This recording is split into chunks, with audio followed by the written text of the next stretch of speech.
Hey everybody, welcome to the White Girl Bleed a Lot Google Hangout. This is Colin Flaherty. Here we talk about racial violence without racism, without rancor, without apologies.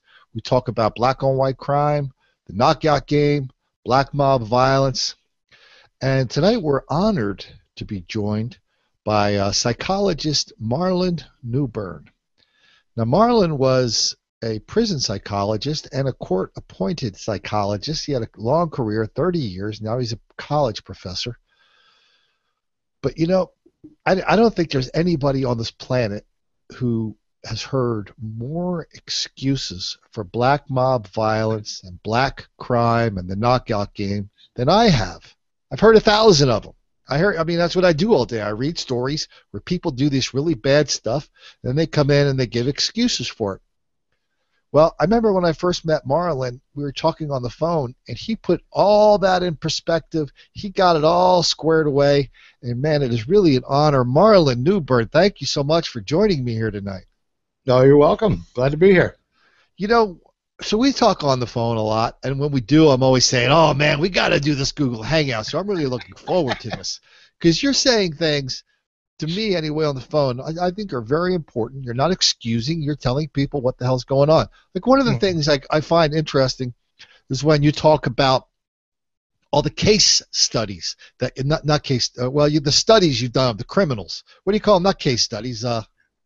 Evaluations. Evaluations. Like say for example, if I look at a Michael Brown, St. Michael of Ferguson, that to me, I've never seen anything like that before. But that's not what it's like for you. Not at all. He's completely. That's the most common personality on the street in black communities. Well, break it down for us. When you see Michael, as if he walked into your office, that type of person, if he walked into your office, what would you be looking at? I just know that he's living on impulse. He's got the emotional maturity of a pre-adolescent, 8 to 12 years old. He does not see past his nose in regard to his choices he's going to make. Everything's immediate gratification. Whatever feels good, do it. And if anybody gets in my way, I have to beat them up or I have to harm them. Because on the street, fighting is paramount. The more sadistic, the more brutal, the bigger dude you are, and the better you are. That's the world he is living in. That's the world he's living in. Yeah, he's just garden variety. Trayvon Martin, same way. Break when you look at him and all the stuff you learned about him. Break that down for us. Same thing. He's living his preferred lifestyle, living on impulse, getting high. Getting high is a religion. There's some people insist that I want to talk about this later, but some people insist that white kids and black kids, white people and black people, smoke pot, use drugs in the same amount. Is that your experience from the court system? No, not at all. Marijuana is pretty common, but primarily drugs and alcohol in the inner city and black communities is just common. It's what they do, getting their drink on, getting their high on. If you ask a cop, they'll say the same thing. Yeah, it just is. One thing I found really was interesting. You were the first person, maybe I just wasn't paying attention, but you were the first person to kind of explain to me the relationship between this incredible level of welfare dependency and kind of infantilization. What are you talking about? Oh, yeah. And, first of all, when you start removing personal responsibility from a kid, it's like, and of course my students in class, they'll ask, when do you hold people responsible? I said, when they're age 2, they know right from wrong. You teach them right from wrong.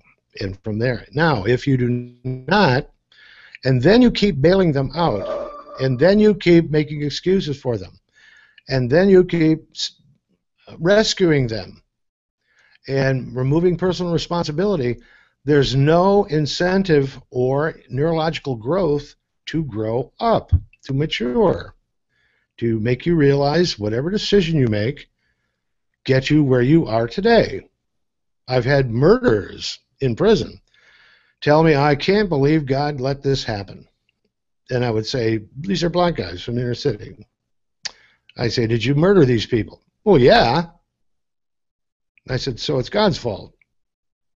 Well, he could have stopped it. It's Okay, just so never. let me ask you this. There's a 16 or 17-year-old black kid in your office. We see this on the news all the time. Yeah. He's in trouble. His mom comes storming into the office.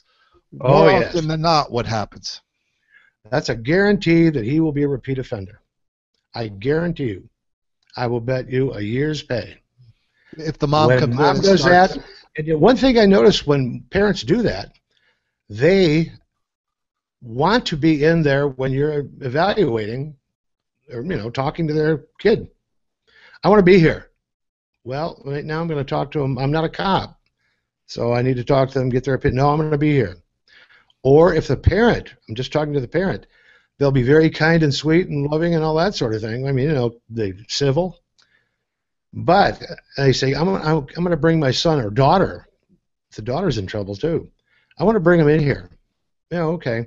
As soon as they bring the child in there, and I say child, I mean 12 years old, 13, they turn into demons. The parent does.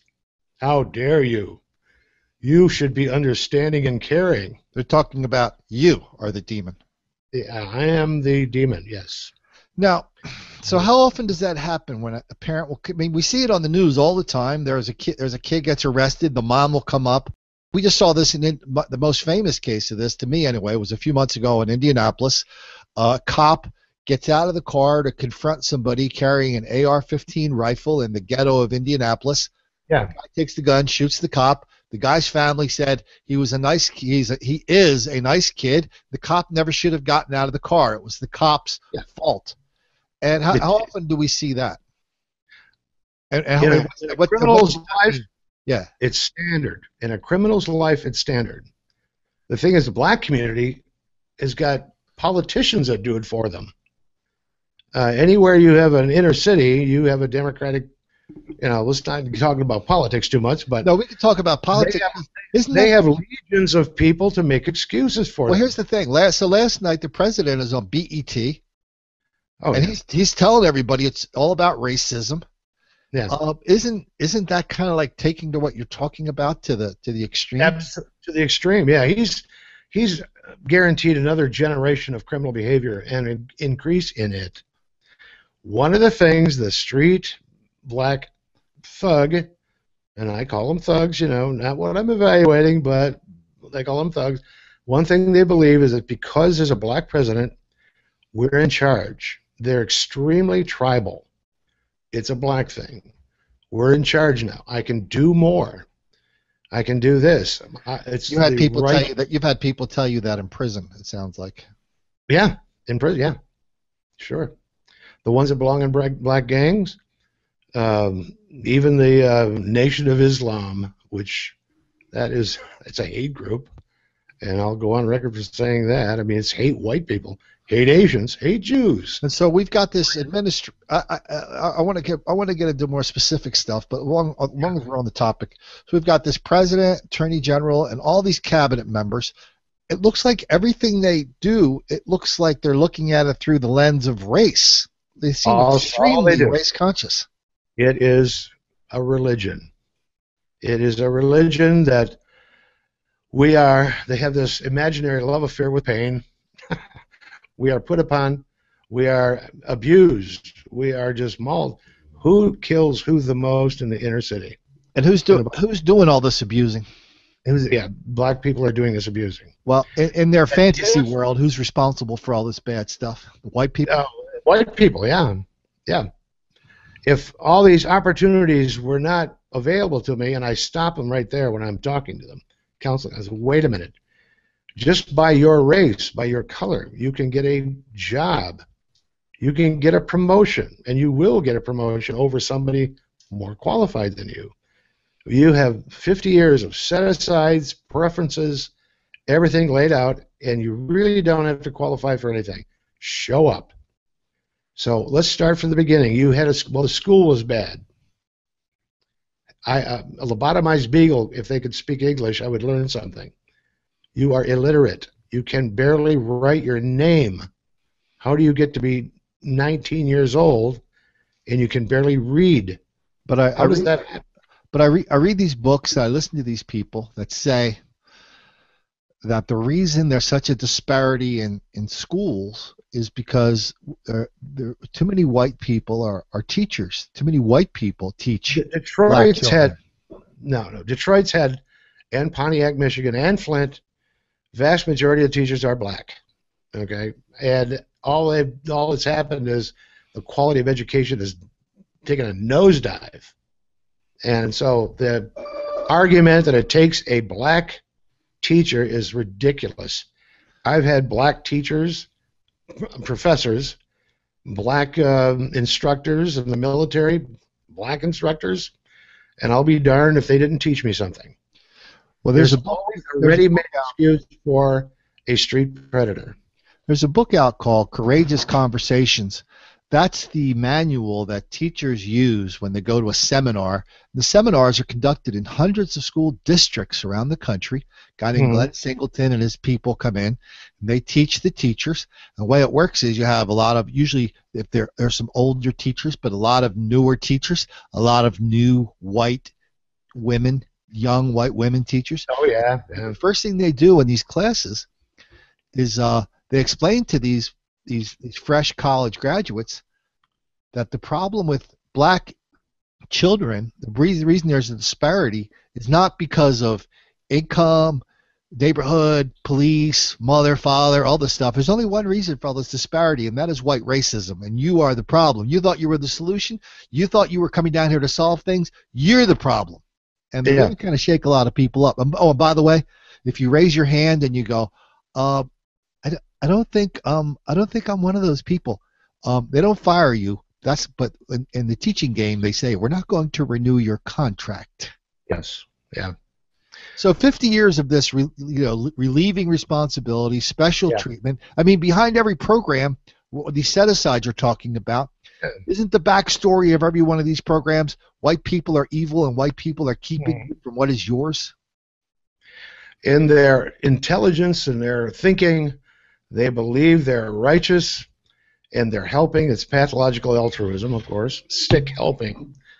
And they remove responsibility, but it also infantilizes them. In other words, as long as they can do whatever they feel like doing and somebody's going to make an excuse for them, nothing will change. They can do what they want. They can drop F-bombs on a teacher, black and white. Now the black teachers are feeling it. Hey, Marlin, hold up a second. Let me, I think some people want to ask questions, so let me do this. If you want to get in on this conversation, I think there's probably a complicated way to do it. Why don't we do it a simple way? Just, I'll keep an eye on my Twitter stream. So the Twitter, just tweet anything with the word, just put @Colin Flaherty in there, and I'll see it. How's that sound? So Marlin, this is the first time until I met you, I never heard of the word infantilize before. What's that mean?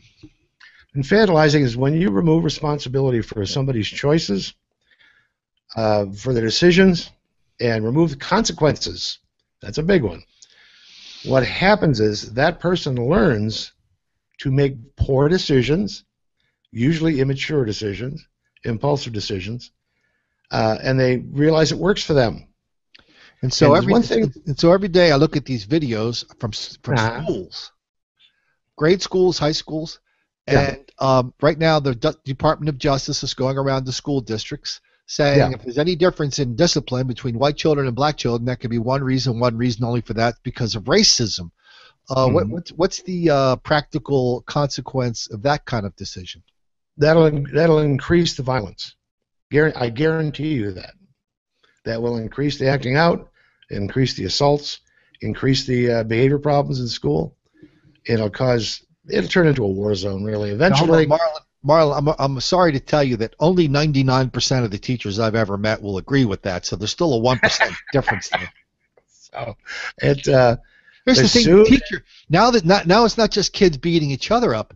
Now, if you go to my YouTube page, you see kids beating up teachers. Teachers, of course, because they know somebody will make an excuse for them. And there's one thing that most people don't understand, the law-abiding people don't understand. is the criminal loves this chaos. They love the attention they get. They love what happens. If they get a criminal charge, they get a free lawyer. They get to, and mom gets to go down there and defend them, and a lot of theater behind it. That's cred for them in the black community. Dr. Newburn, Mr. Professor Newburn, can I ask you a question coming in on our Twitter stream? Yeah. Let me put on my drugstore reading glasses here. Colin, ask Mr. Newburn about the relationship between black mothers and their sons. What is that? What is he talking about? Well, what is the questioner talking about? Yeah. Well, what about that relationship? He seems to think that when he sees it on TV or when he sees it in the newspaper, it seems kind of weird. How the mother will protect, react, enable, all that stuff. Is there anything weird there, or is this just garden variety enabling when you run across somebody like that in prison? Oh, in prison, no. Mama always going to defend him. They're a good boy, and they're real helpful, and he's kind and loving, and you guys are just picking on him. And a few have come right out and said, "You white, and you don't know." Okay, the idea is, mom usually these mothers, white mothers too, they have a drug problem themselves, or they're living their life of vicarious living, usually off the government breast, and they're doing what they want to do. This is a little way to show Junior, look what a good mom I am. And I call these mutant parents, okay, the ones that defend the indefensible. Your son has beaten this woman up, set her on fire, and killed her, and you are saying he's a good boy. I'm having a hard time processing that. Could you help me out? And what do they say when you say that? They say, well, you know what? He does go to church. Is it? You think that in itself is true? No, of course not. Lying is a way of life among the criminal population, and in the black community, it's epidemic. Can we talk about the preachers for a minute and church for a minute? Yeah. Because every once in a while, I hear somebody say, "Well, Colin, we got to get the preachers involved. They're gonna get that squared away." I'll tell you something. The preachers that I see, the preachers that I experience in my humble little town of Wilmington, Delaware, yeah, they're part of the problem. Absolutely. They're doing the enabling. They're doing They're all about the Reverend Right stuff now. They're all about They're all about the white racism. They're all about the police. The police are the problem. Yeah, it's actually it's the profile of an alcoholic. I mean, I've treated and evaluated I don't know how many alcoholics in my life, and these are grown people who've got to blame somebody for everything. Is that a characteristic of the alcoholic? Yeah, very much so. Yeah. And but when you talk to these, like I'll counsel a black felon, in prison over several weeks, and I'll say, where do you get this whole thing about white people? You even admitted you weren't even around them. You're from Detroit, Pontiac, Flint, Benton Harbor. These are in Muskegon. These are black communities that are hellholes. And they'll say, well, where do you learn this? And they'll say, in church, at home, elders on the street, older people. And they'll say, everybody knows that. Marlin, Jesse Lee Peterson, a guy we both admire out there in L.A., he speaks to this a lot. And when he goes into an audience, he'll look at everybody and go, black people don't like you. And that it's really kind of hard for white people to get their minds around that, because how do we act? In our lives, we're constantly looking inwards for that tiny little spark of racism. We're trying to snuff it out, get rid of it. Yeah. And you see black comedians like I think his name's Kit Kat. They even make fun of that.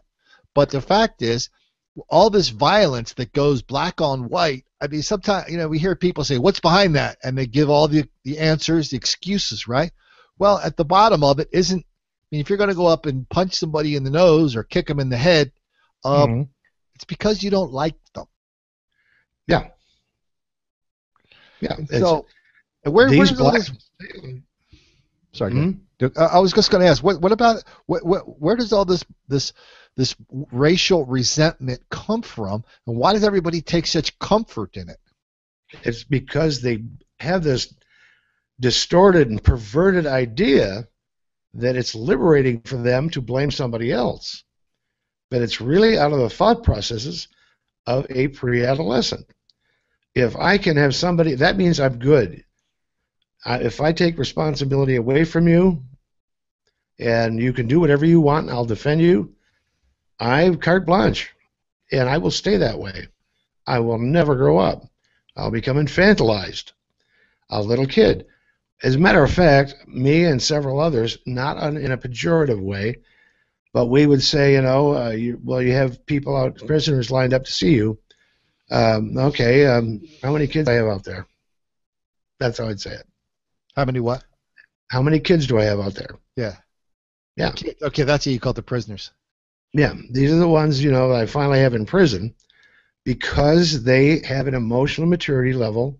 They're completely infantilized of an 8 to 12-year-old. So if a corrections officer just looks at them wrong, well, he hates me. I'm going to get him. I'm going to cut him, And, of course, I'll report them if they say that. Then I'll come back and I'll say, psychologists not supposed to tell anybody what they talk about. They already know. I said, you know the rules. If you threaten staff, well, they think they're that above rules that no matter, even if you tell them, I should be able to say whatever I want to say, and nobody should say anything. And I said, you spent your whole life threatening and beating on people. Well, that's where I come from, and that's okay. And I said, well, in a civil society, it's not. But they absolutely believe that they are righteous, and the reason. Now, you understand that the vast majority, if not all, have never held a regular job. They've never gotten up in the morning with packed a lunch, gone to work. They have lived on the street, lived the preferred lifestyle. None of them. And that's one thing where white felons have it over the black felons big time. Many of the white felons have a skill, a trade. Auto mechanics, carpentry, brick mason, this sort of thing. So when they get out, they have a job. Really, they could find one. Blacks, they know nothing. They reject a formal education. Many of them have to get a GED. The ones that are going to be paroled have to get a GED before they can be paroled. They will avoid school like the plague, because one of the things that they have more than anybody else, self-esteem. They think they are 10 feet tall and bulletproof, just like an 8-year-old. And they believe they're brilliant.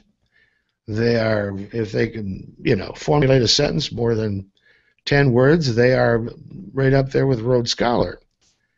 However, when they go into a classroom, which is, these classrooms for GED are around the 8th grade level, reality hits them that they don't know the state capital of Michigan. Okay, here's the thing. Let me ask you this question. Mm-hmm. And so what we have is so when you're watching TV, especially the last couple weeks between Ferguson and New York, and so we see all the talking heads, and nobody on TV is talking about this. Forget the criminals. Forget forget all the rioters. Forget all the people committing all this black mob violence out of proportion. We see all these very polite people in nice suits, some white, some black. They're all just excusing all of this, and not one person looks at it and goes, "No, that's not a good idea." I mean, what's up with all that? Well, the thing is they're celebrating their own narcissism. Look at me, I'm defending the poor, imaginary, downtrodden black thug. And it's like extortion. If we give them more stuff, then they will change. Well, how's that work? From my perspective, after 50 years of this, it's been not just a dismal failure, but it's increased the problem. Okay, I have a bone I need to pick with you, if you don't mind. All right. So, last week I did an article for American Thinker magazine. It was about Dave Renzel. He used to be a writer for Southern Poverty Law Center. He was walking Sure. around through Oakland. I did a story that said he got killed by a couple of black thugs, and kind of the point of the article was this guy had celebrated this whole racial grievance industry. He celebrated Yeah. the whole idea of white racism, how blacks are constantly victims of white racism, and he was killed by Yeah. a couple of black guys in the Southern Poverty Law Center. He was not very happy with me for pointing this out. Mhm. I guess last year they blamed me for the Boston Marathon bombing, so I guess Yeah. probably compare us with that. Anyway, I gave you a ring, and you told me, and I've always been interested in the Dave Renzels of the world and the Yeah. people who defend all this criminality, and you gave me some great quotes, and then when the article came out, all anybody wanted to talk about was not this brilliantly written article. All anybody wanted to talk about in the comment section was the genius psychologist, and where has he been all my life? There's a lot of us, believe it or not, forensic psychologists. I have a clinical background, but there are a lot of us in the field. However, it makes people who are like the Runzells of the world, God rest his soul, but it makes them a lot of money. They're playing the black community like cheap fiddles. When it comes to down and dirty, do the dirty work, psychology, do the evaluation, give them the testing, find out, you have to bring the bad news. And the thing is, if somebody, imagine a leftist politician said, gee whiz, the programs of President Johnson have been a gross failure. They're not about to do that, okay, because it will cut off the cash flow. Okay, let me ask you this question. It seems like okay, the big thing over the last year is all about white racism, okay? All the black pathology is all about white racism all the time, and it's going to be that way forever. It seems like we pushed the psychologist out of the room. The psychologist, whatever this whole psychology thing is, it doesn't matter anymore. I mean, are you guys Are you guys important anymore? Are you relevant? No, except when they're facing trial for murder or something like that. And of course, that information is kept usually suppressed. However, and let's put it this way: I've had good attorneys, good lawyers. They know I write straight up evaluations. I have written them in the past. However, they'll refer me a client for a full psychological battery. I'll give it to them, and they find out and they learn that their client is a psychopath. They learn that their client is indeed a bad man, and there's no conscience. I get paid now. I understand that. They pay me good money, but they'll say, we're not going to use your evaluation. What did they think they were going to get? You got me by the nose. And a couple have told me, they don't know each other. These attorneys said, I asked for it because I don't want to look like a jackass in court. Because I know my client's lying to me. And I thought, oh, so you gave me $2,000 to cover your ass. Yeah, bad language. Yeah, no, you're right. That's what they said. Yep. Because, I mean, one of the worst things successful criminal lawyers have told me, and I know quite a few good ones, real good ones, they will tell you, boy, one of the things that's a career-damaging thing is to look like a jerk in court. Was that right? Yeah, well, that's what they've told me, yeah. And I said, look, to err is human, brother, but not for a trial lawyer. Okay, let me throw a sentence. I'm going to throw a sentence at you that I just wrote an article about the other day. I don't know if the paper will use it or not. The story, the sentence came from my old hometown of San Diego, California, and there the head of the NAACP came out and said, "This is yesterday or 2 days ago. Statistics prove it that white people and black people commit the same amount of crime." But it's just that black people get caught and white people get away with it. Now, in San Diego, they estimate, the black people are 5% of the population, but they're responsible for about 30% of the violent crime. Mm-hmm. So here's my question. Doesn't that mean there's like tens of thousands of really, really violent and murderous white people running around San Diego, and nobody has kind of figured that out by now? Yeah, that would take the biggest stretch of the imagination to believe this guy. I mean, It just okay, if that's the case, we have all these. This is what have to happen, right? If black people and white people are committing crime in the same amount, but white people are getting away with it, that would have to mean that all the cops are in on it, the jury's in on it, the prosecutors, and the newspaper is in on it. It would have to be, yeah, and it's. But here's the thing: so a reporter hears that, and a reporter just writes it down, says, "Oh, great, thank you." No, I mean, what kind of person would listen to that and go, "Oh, really? Could you tell me more about that?" I mean, why wouldn't they say that?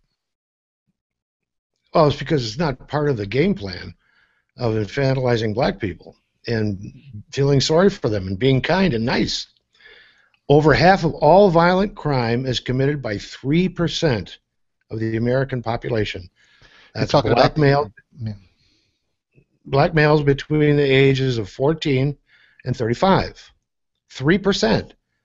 Okay, over half of all murders. This is like count the bodies. Okay, so John Conyers on the floor of the Congress 2 months ago, and I have this on my YouTube page. He said the same thing. He said if you took the cops from black neighborhoods and put them in white neighborhoods, you'd arrest the same number of people for the same thing. A couple nights after that, the president is giving a speech to the Black Caucus. The president starts talking about a justice gap, this gap between white people arrested and black people arrested, and it's all because of one thing only: white racism. And these guys are all doubling down on this now. They're not backing up. They're all in on this whole racist thing. Obama, Holder, EPA, the Labor Department. At some point, is everybody? I tell you what, I can tell you a lot of people are getting sick of it. A lot of people really reject it. I'll ask you the question everybody asks me that I never know the answer to. How's this all going to turn out? Eventually, let's put it this way: Detroit, which is the absolute Lagos, Nigeria of Michigan, even black people left it. The ones that were decent, hardworking, it's like we've had enough of that. The black governance, black schools, the violence. You're a native of Detroit. Yes. I went to college there. Lived down there when Coleman Young first got in office back in the early 70s. And was he kind of a leader in that whole blame white people kind of thing? Everything with Coleman Young was it's white people's fault. The mayor and his sycophants, they could do anything they want, and whenever anything popped up, it was white people's fault. White people's fault. Are your crime went through the roof? I want to get back to court just for a second. Do you find any of your colleagues more willing than you to do the whole he's a victim of racism kind of thing? No. I'll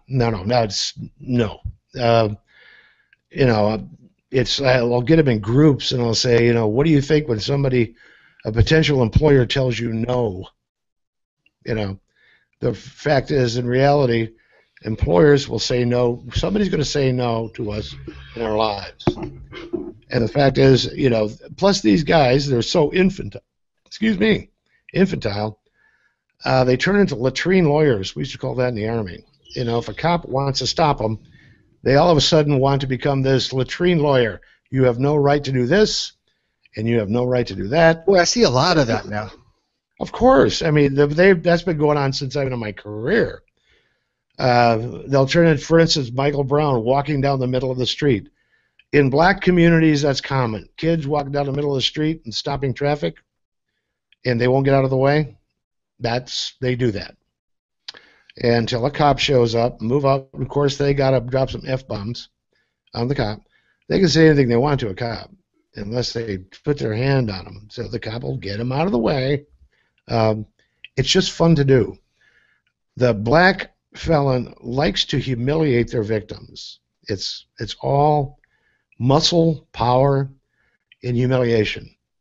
They do it in prison.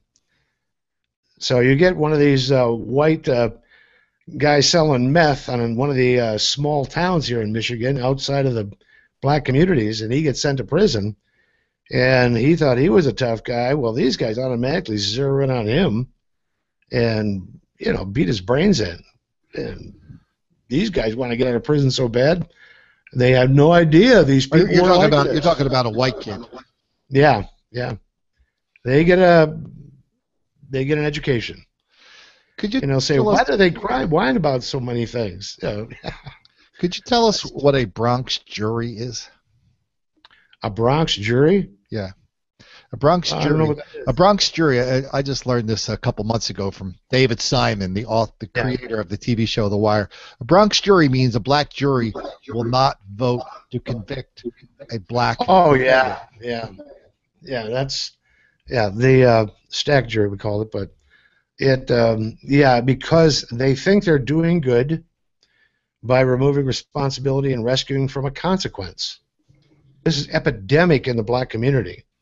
Rescuing, blaming others from consequences of their actions. So if it's a stacked jury, they know. There's some pretty prominent black attorneys here in Michigan. This was some years ago. They argued they want more blacks on juries because a jury of one's peers doesn't include white people. Don't know what it's like to be black. The other day, that's the old Whoopi Goldberg argument. So the other she's day, lost for whatever she throws at people. So yeah. The other day in the New York Post, there was an article about Bronx juries, except this was set in Brooklyn. A cop was saying, a defense lawyer was saying they're panicking because the jury pool is being polluted by all these white people who don't mind voting to convict people. Yeah, right. I tell you what, in my neck of the woods here in Michigan, predominantly white now. I don't live in urban areas. It's beautiful. It's wonderful. It's white, blue collar, middle class, and some white collar, but mostly blue collar, this sort of thing. Country folks, farmers. If an armed robber was caught up here, how much time do you think he would get as opposed to an armed robber in Detroit? How much? Oh, 45 years up here. He'd go to prison for a long time. The juries, once they hear the evidence, they get the hell out of our community. In Detroit, if you get a conviction, he's going to get, 10 to 20, maybe. Let me contrast that with something that just happened 2 nights ago in Delaware, Wilmington. Mm-hmm. Triple shooting, 1 dead. Police were not involved in this shooting. Cops roll to the site. The crowd starts attacking the police. Yeah. This is the 3rd time this has happened in this little town in the last 12 to 18 months. And the weird thing is, when the city council, I don't have a life, so I actually watch the council on the cable channel, but they're very instructive. But the council, when the council talk about it, they're always taking the side of the people who are fighting the police. They're always taking the side of the attackers. And it's never, and I've confronted a few council people about this. I said, listen, go back and watch your own videos. You'll see that you're always talking about the predators, never the victims. And when I told this to a couple of them on the air and off the air, they look at me like, wow, you are crazy, man. But it's true. It is true. Yeah, they do. It's they'll defend the people that'll kill them. Okay, I mean, it's that simple. And these little talking heads that get it voted into these inner city councils and all that sort of thing, they get to play dress up. Chances are the community city will buy them a car, or let them use a car free, and all that sort of thing, and they can style their brains out. All they got to do is go the party line. And then once a year they come out with all the crocodile tears about all the crime, and we got to do something about it. And it's like, well, first thing you can do is probably stop excusing, condoning, denying, ignoring, and justifying it. How does that sound? Yeah, give that a whirl. No, they're not about to. There's a fine line between the black felon in prison and the left-wing black politician. And it's a very fine line because they both blame like crazy. They will both try to put a label on you anyway, of racist if you say something that holds them accountable. And they both do like dressing up, and they both like living like peacocks. In Philadelphia last year, the local district attorney did a sting that involved sending a lobbyist into these lawmakers' offices with cash. Yeah. In the meantime, they had a new attorney general. The only people who took the money were 5 or 6 5 black office holders and 1 black judge. Absolutely. And Absolutely. The new attorney general in Pennsylvania came in, and she said because they only ensnared black office holders, that was proof positive of racism, and she wasn't going to take that. She dismissed all the charges. Oh, yeah. That's why it happens so much in black communities. That's why it's fleeced. Detroit is third world. It really is. Do you know how many billions, with a B, of dollars of federal money, state money, has poured into that city only to see it get worse? Now, hold on. I'm going to stop you there. Yeah. Because I happen to know a little bit about this. Because I heard a Rolling Stone reporter on NPR tell me what was going on in Detroit. Yeah. He said the only reason that Detroit is in the condition it's in, Marlin Newburn, is because white racism let it get that way. Now, what is wrong with you? I came from Rolling Stone and NPR. You want to take on those two? Go ahead. Make my day. Oh, sure. Anytime. The Detroit City Council has been, you ever hear of that book, Confederacy of Dunces? Yeah. I mean, it's like a comedy act, this bunch.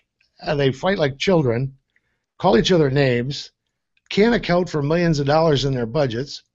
The jobs aren't done. Streetlights aren't on. It's like giving a drunken kid, I'm stealing P.J. O'Rourke's line, the writer P.J. O'Rourke, like giving a teenager a bottle of whiskey and the car keys.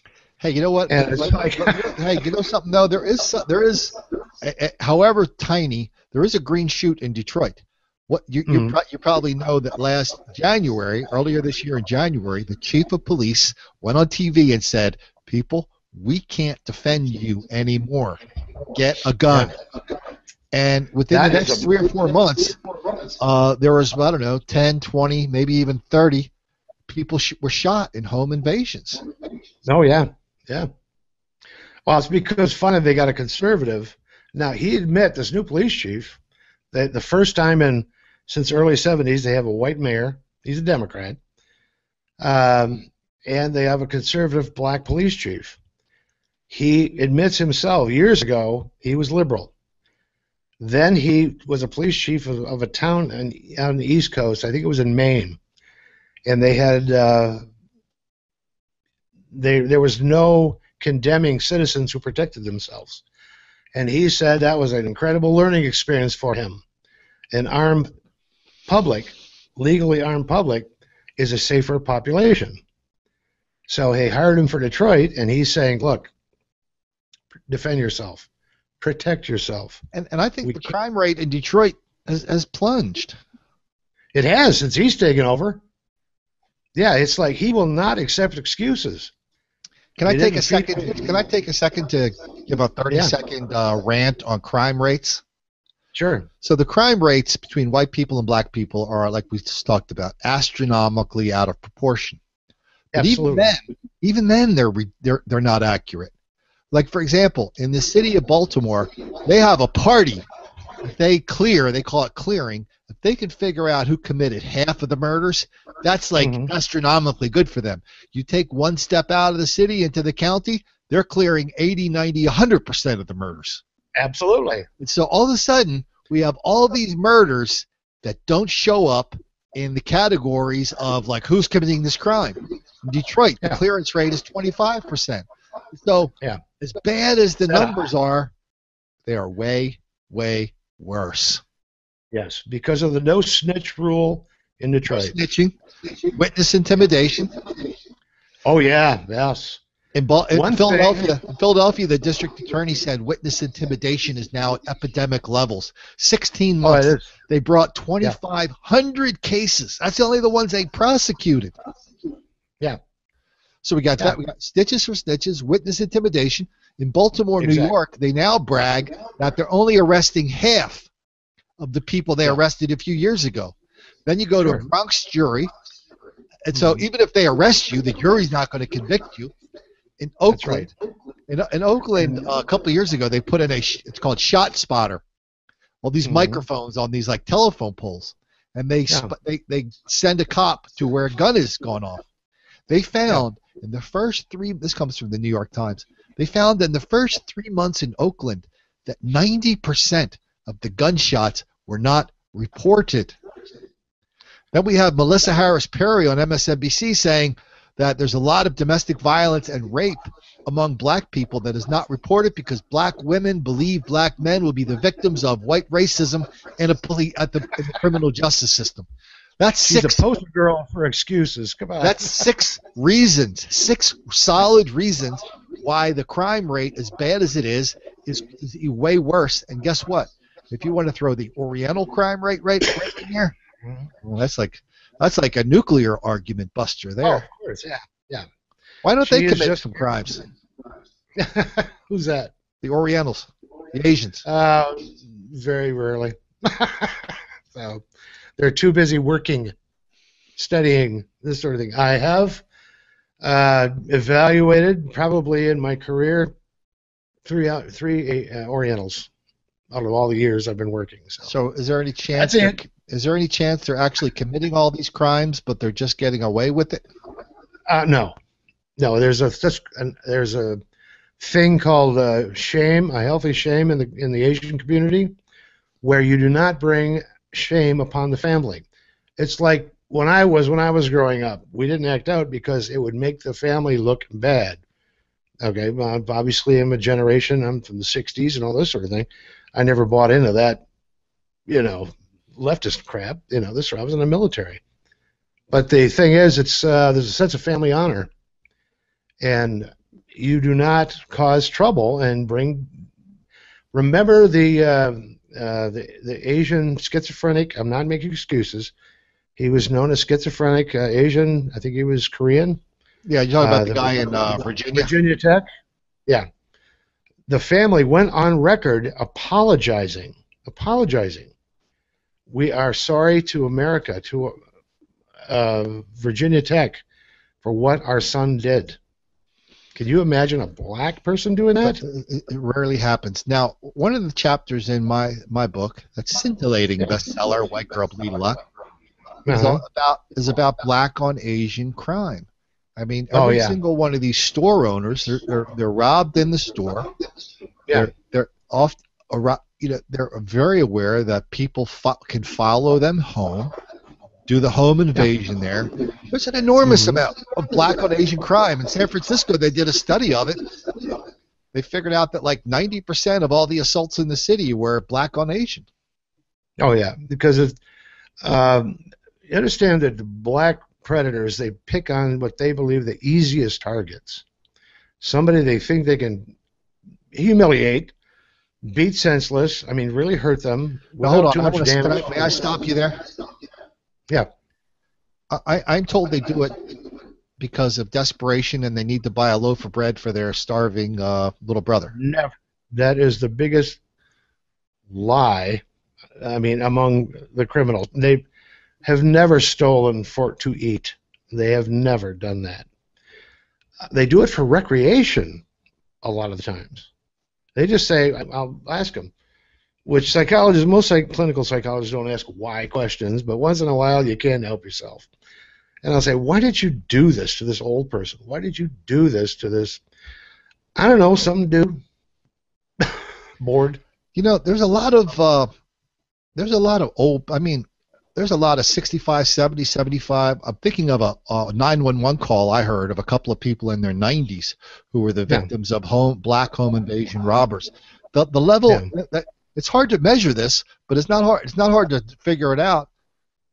That not only is the rate greater, it seems like the intensity and the sadism is also off the charts in a lot of these home invasion robberies. That's the result of defending the black felon. Today, what did we have today?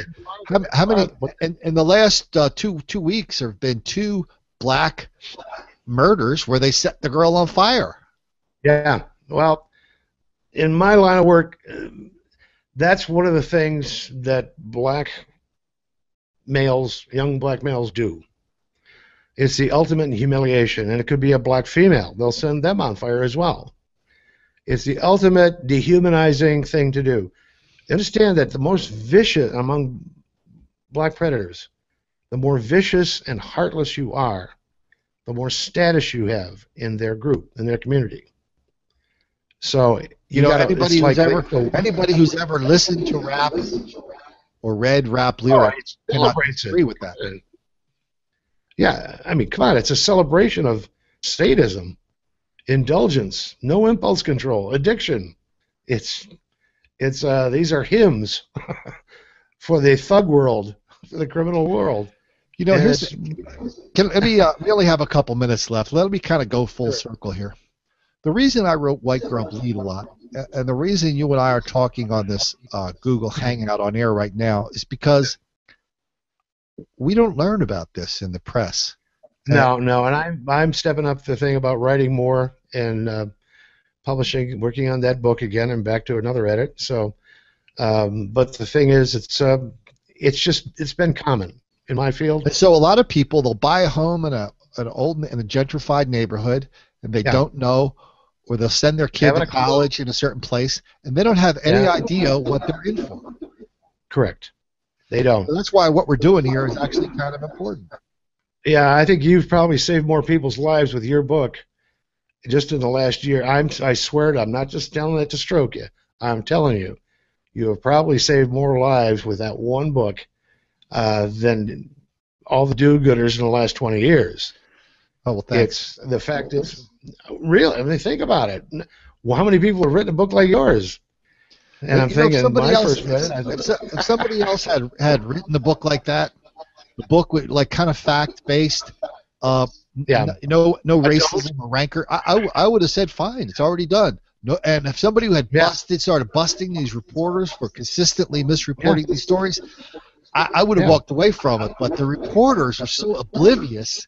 I don't know if they're oblivious. I don't know if they're cowardice. Absolutely. I don't know if they're ignorant.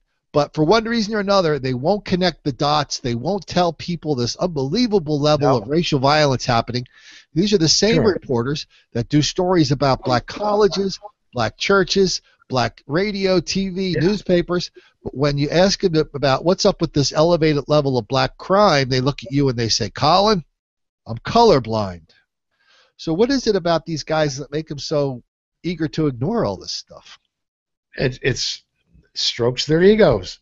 Their narcissism runneth over. They can seem above it all. Brilliant. That's all knowing, all seeing. That's really important for some people, isn't it? Oh, absolutely. Self-image. When you are so narcissistic where you have to invent crap to keep your self-image above you, I've graduated from Columbia. Well, what does that make you? Okay. Educated. And the fact is they have this inflated opinion of people that are raised since kids, white kid people. Their children are special. They're great. They're wonderful. They're geniuses. A lot of these turn into these kinds of people. Of course, they eventually get caught by the law, the ones I see. And I've had them tell me, I could do no wrong when I was growing up. And, of course, they got into the drugs, and they believed they were 10 feet tall, bulletproof. And that's what narcissism does you. It just blinds you to reality. I just got a tweet and a text about something they said is happening in Texas. But I've been following this in New Jersey, which is the amount of black on Asian home invasions. But I think they're really talking about the Southern Asians, the Indians. And a lot of times they'll follow people home, and they have this idea that there's a safe in all the houses, lots of horrific violence going on. And nobody's connecting the dots. Except for, who's connecting the dots? Their readers are. People are getting so aware of this. They're really demanding the people at the newspapers do a better job. I mean, it's like, I'll just say this, I'll stroke myself here. When I go to do research a story on black mob violence or some crazy level of black crime, a lot of times I'll just see in the comment section somebody will just say these words, white girl bleed a lot. 5 words, that's all they say. Yeah. And the thing is, I don't care what people think of me. I just say you have to stay out of black neighborhoods. I've had communication, a lot of people with Europeans, Germans, French, Austrian. They're going to come over. I tell them you have to avoid black communities in America. 9 out of 10 Germans will accuse you of being a racist for saying that. No, I know it, yeah, but I say it anyway. If these are people I care about. So here's what happened last year in Chicago, and they had they picked up a white woman at the airport, took her to jail in the ghetto, let her out. Within an hour or two, she was thrown off of a 7-story building. Her family sued, and they got a sociologist from Harvard to say routine activity theory. A white person in a black neighborhood can routinely expect to be the victim of some pretty nasty violence. Absolutely. Absolutely. And that is reality. The judge cited that. And, you know, it seems like every week I find another poster child for routine activity theory, including maybe this guy Rensel from the Southern Poverty Law Center. Yeah. It's like common sense would tell you, don't go there. There is a danger element. I don't know how many black felons, most of them are doing life. They're not getting out. So when they come to talk, usually they want medication, which they're denied because they don't need it, because it's a high. And they'll talk to you, and I've had talks with them, and they'll say, our porter that came in. I said, so what do you do on the street? Of course, I lived in the inner cities too. I'm not a silver spoon kid. And they just say they see a guy that looks like an easy mark, let's go check him out. That's how they say it. Or let's hit a lick. Let me ask you this. So relate that to the knockout game. Isn't that either some version of the knockout game? My definition of the knockout game is people who beat the hell out of you just for the hell of it. Exactly. And if they happen to rifle your pockets, I mean that's ancillary. That's just they just do it.